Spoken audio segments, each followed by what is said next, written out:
I honestly didn't think I'd be saying this in 2026, but finally Intel has the best value CPU on the market. This is the new Core Ultra 7 270K Plus, a price to performance beast that actually makes sense to build with. We're dropping it into a custom water cooling loop inside this stunning color shifting APNX C1 case. Let's see if this is finally the Intel PC that is worth your money. Today's build is inside of the APNX C1 mid-tower case. Right away, you'll notice the unique feature with this. The outside panels are painted a dual tone color, so depending on the angle that you look at the build from, you'll either see blue or you'll see purple. The case is completely open, lots of small cutouts everywhere, on the top, the sides, power supply shroud, so there's plenty of room for breathing. It does come pre-installed with 4 ARGB fans. There's 3 140s at the front and 1 120 at the rear. Up the top, at the front and beside the motherboard tray, you can actually fit a 360mm radiator, and all of these extra holes down the bottom on top of the power supply shroud make for a really nice mounting position for a reservoir. We've even got a built-in GPU support bracket, which could actually be shifted this way for smaller cards. And on the rear, we have a fan and ARGB hub and a dedicated panel where you can actually install your hard drives or SSDs. But for us, we're going with an NVMe, so we won't be using that in today's build.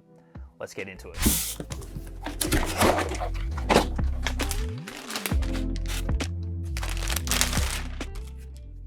I'm super excited for today's build because we have some new CPUs and they're actually good. And you'll see those benchmarks later on in the video, but we're gonna be pairing that with the Z890 Still Legend Wi-Fi. This motherboard has Wi-Fi 7, which combines both 2.4 and 5 gigahertz bands, so you can use them simultaneously. It reduces noise interference and actually speeds it up as well. Much like a lot of ASRock's motherboards, we've also got the Ultra USB power ports, and we've also got the Lightning gaming ports. Ultra USB, it's good for your audio, and the Lightning gaming, you'd plug your mouse and keyboard into those. We've also got 2 USB Type-C and a few other USB Type-A. But what I really love about this is we can have 4 Gen 5 NVMEs, and we also have a heatsink not only on top of the NVMe, but on the back as well. Not to mention, this motherboard looks absolutely amazing. Tell Microsoft to bugger off and get yourself Windows 11 CD keys for 1/10 of the price. Whokeys have a big sale on, and you can use my code IFR25 to get 25% off with loads of payment methods. Copy your code and paste it here to activate. You can even grab Office for your PC for dirt cheap. Don't pay a reoccurring subscription. Use code IFR25 for 25% off. Links are in the description. All Whokeys software products are on sale right now.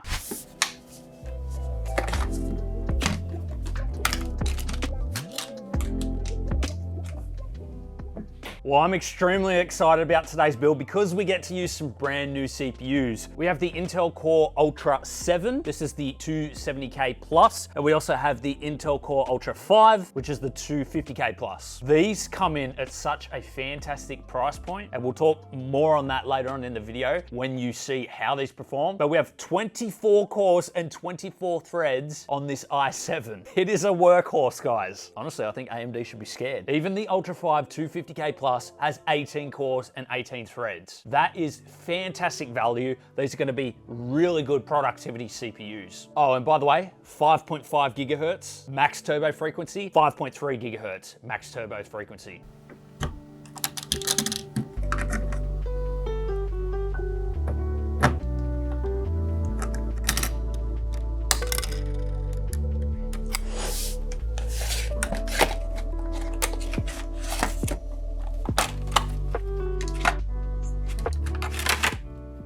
Today's system is going to get special treatment with a Gen 5 4TB drive. This is the T700 Pro from Crucial. 12,400 read and write. I've already preloaded games on this as well, so it makes our build so much quicker. We've actually already done the testing. But I want to get the most performance possible out of these CPUs, so I'm going to pair it with the best hardware.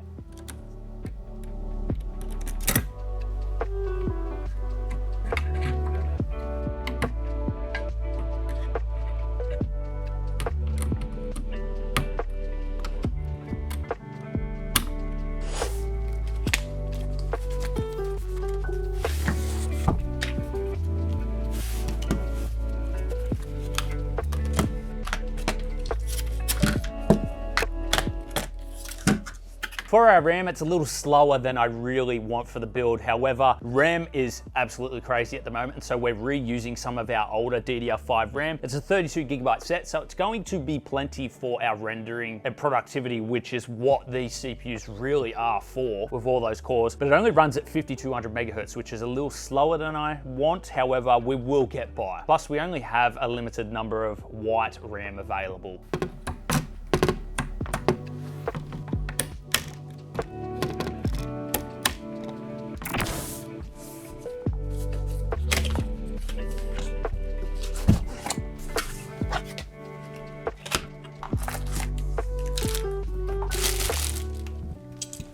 This is our EK Quantum Velocity 2. It is a full copper water block with nickel plating. We've also got the acrylic plexi top, so you can see the water going in and around it. It's a great performing water block, and that's what we want for the CPU to get the most out of it.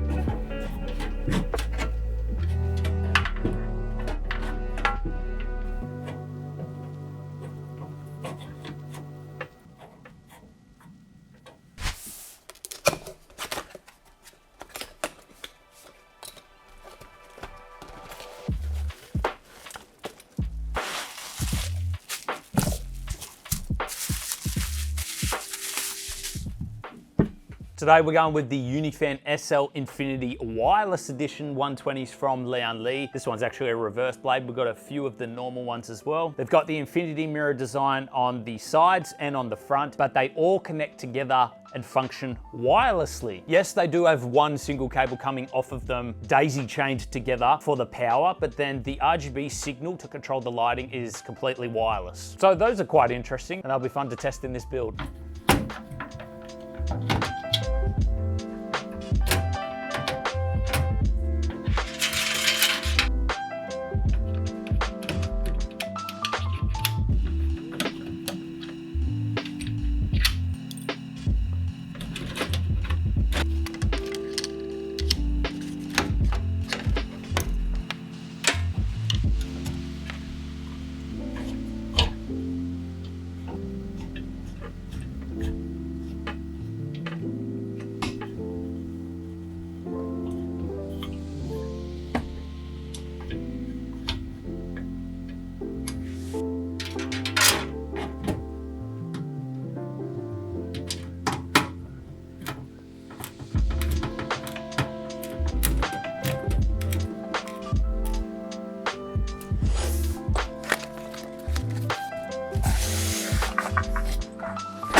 I'm going with a single 360 XR5 radiator from Corsair for this system. This will tame the Ultra 5 and the Ultra 7. It's going to be interesting to see what their temps are with a custom water cooling loop. Plus, we are actually going with white components inside of a black case. You guys seemed to like that last time.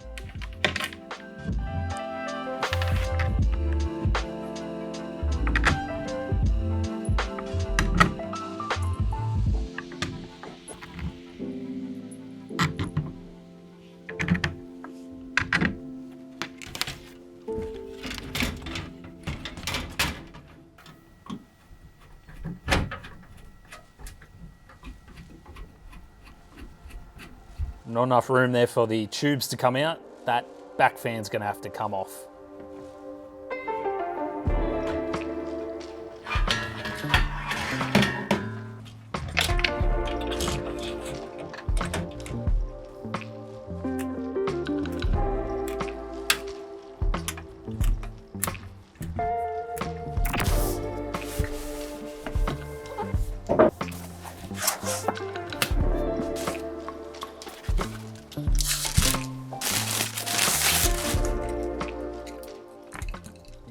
Our pump res combo for today's system is the Cuboid 150 pump res combo. I am using one that I've already used quite a few times to save a little bit of money, especially putting a Gen 5 NVMe that's 4 terabytes in there. That chewed up a lot. Prices are just crazy at the moment, so if I could go secondhand, I'm going to take that option.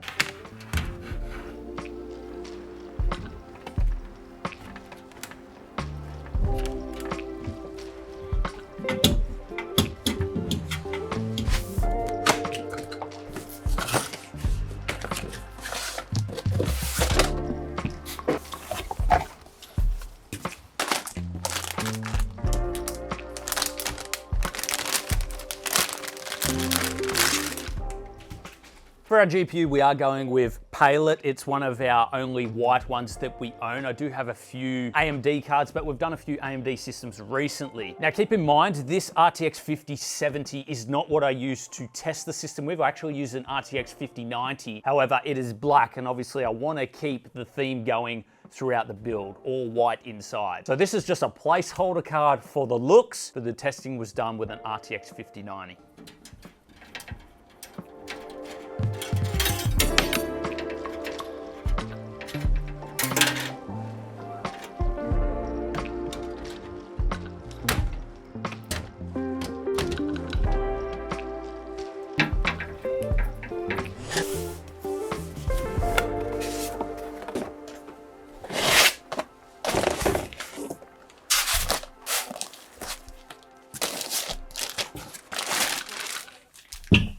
This is the ASRock Steel Legend 1200 GW power supply. There's ATX 3.1 and PCIe 5.1 ready. It actually has the new connector pins, which are longer. They also sense when it's loose, so it actually stops providing the full 600 watts of power, which will stop burn up of the GPUs. That's essentially what the upgrade is. But 1200 watts, we're gonna be able to run our beefiest cards on this power supply. And it's white, so it suits our theme as well.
Mark still Nomad, primarily a gaming benchmark. We saw almost identical results between the Ultra 5 245K and the 250K Plus, both in score and FPS, which is really not surprising considering how similarly spec'd they are in terms of frequency. However, recommended customer price for the 245K is $309 to $319, whereas the 250K Plus is $189 to $199. The 250K Plus is so much better value. Even our Ultra 7 270K Plus kept up with our Ultra 9 285K, both achieving 163 FPS. And yet again, the 270K Plus still comes in cheaper than even the 245K at just $289 to $299, and definitely much cheaper than the 285K at $589 to $599. Cinebench 2024, this is where the excitement kicks in. These new CPUs are so well valued and they've picked up so many extra cores and threads for productivity. Our first CPU, the Ultra 5 245K, scores 1,291 on multi-core testing with 14 cores and 14 threads, while the Ultra 5 250K Plus scores 1668 with 18 cores and 18 threads. The Ultra 5 250K Plus scores 29% higher in multi-core performance while costing roughly 39% less than the Ultra 5 245K. The Ultra 7 270K Plus scores 1,919 with 24 cores and 24 threads, and yet still costs less than the Ultra 5